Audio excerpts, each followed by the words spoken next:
The greatest challenges in delivering those high-quality apprenticeships of which we're talking about, Angela?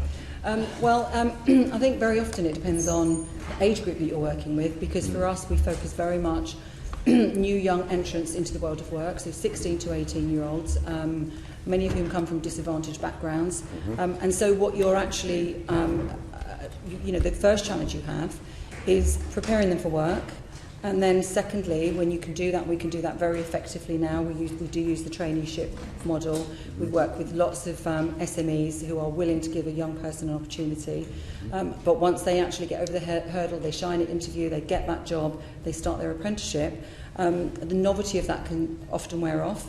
And then you're struggling with a retention problem. So that's a big challenge for us. And so we've put lots of things in place to improve that, including something that we've branded 0 to Degree, whereby we actually set out very clear milestones, 13-week milestones with the young person, with the employer, and attached to that are salary increases. Okay. And the idea of that is they actually stay with that employer for 5 years, during which time they go from level 2 or 3 up to degree level. And if they do achieve that whole programme, they would be on the equivalent of 31,500 by the time they're 21, which is on a parity with a grad leaver. Yeah.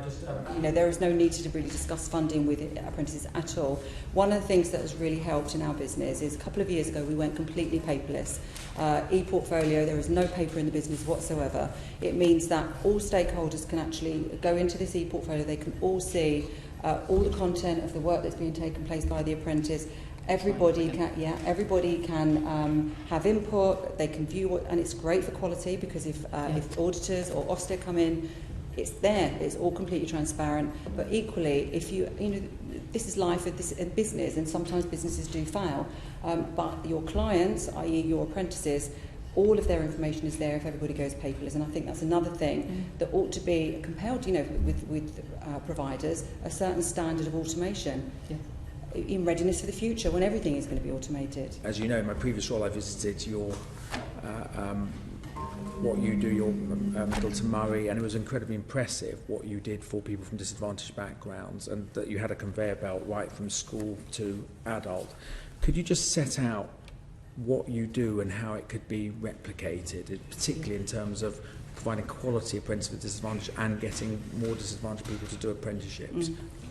Well, there are two distinct sides of the business. One is working very much with employers and basically creating opportunities, what we call the hidden job market. So, and that's a lot of work really to work with these employers. And I do, on a separate point, I am concerned about the neglect of SMEs, because if you don't knock on their door and tell them about apprenticeships, they don't suddenly come up with an opportunity because they don't know about it. And yet there's all these golden opportunities there for youngsters and stepping stones to big businesses.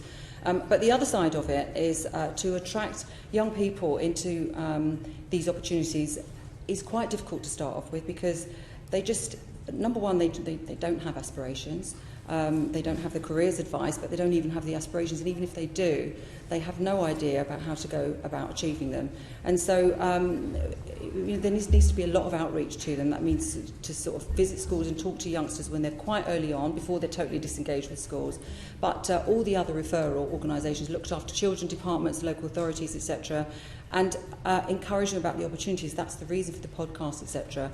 Bring them into our open days. We use tons of social media on every single social media platform, so Snapchat, which is where they are, Instagram, Facebook, Twitter. Sometimes, you can attract their parents to refer them, but eventually bring them into a very low-pressure situation, an open day, where we literally talk about the opportunities and the fact that there is this traineeship programme, which consists of, it's 12 weeks, there's 6 weeks in the classroom, where they are suited and booted in a working environment, but they are in the classroom the whole time.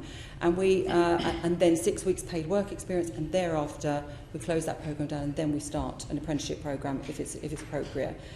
During that 6 weeks with us, though, we completely transform these individuals in terms of their aspirations and their confidence. It's amazing to see. We start off with things that are not mainstream. Visualisation about how their life could be. We get them to really think about the house they could live in, the partner they're going to have, the clothes they might wear, the car they may drive, the holidays they'll go on, and create this mood board of what their life can be like. When you get that and you start to show individuals then the steps from here to there of how the light bulbs go on. They could suddenly realise, wow, I could achieve that. I never thought I could achieve that.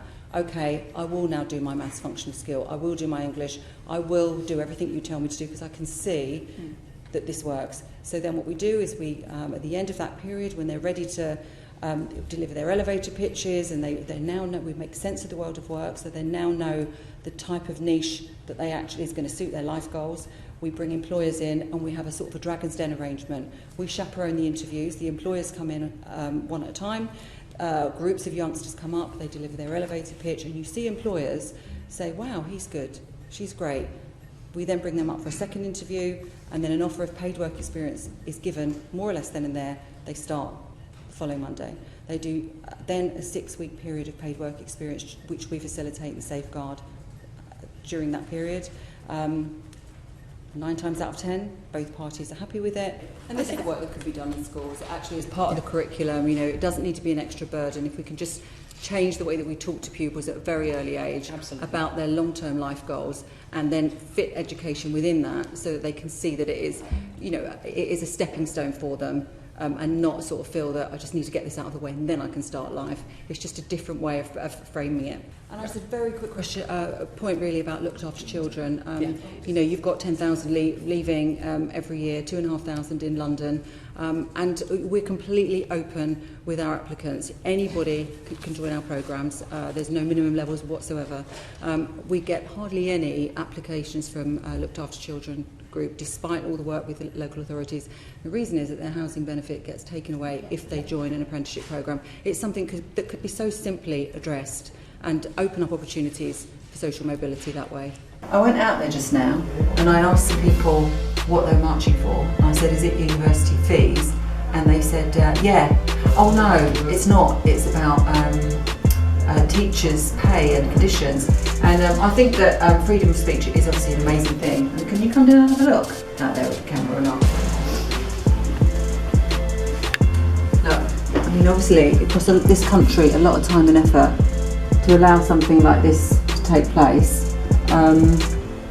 But how brilliant that, you know, we've got freedom of speech in this country and we can protest and stand up for what we believe in. The only thing I would say is that, you know, I wonder how many people in that march actually are marching for the right reason because they understand it, because the guy I spoke to didn't.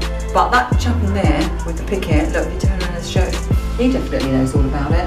That's our Dave. Dave knows what he's talking about.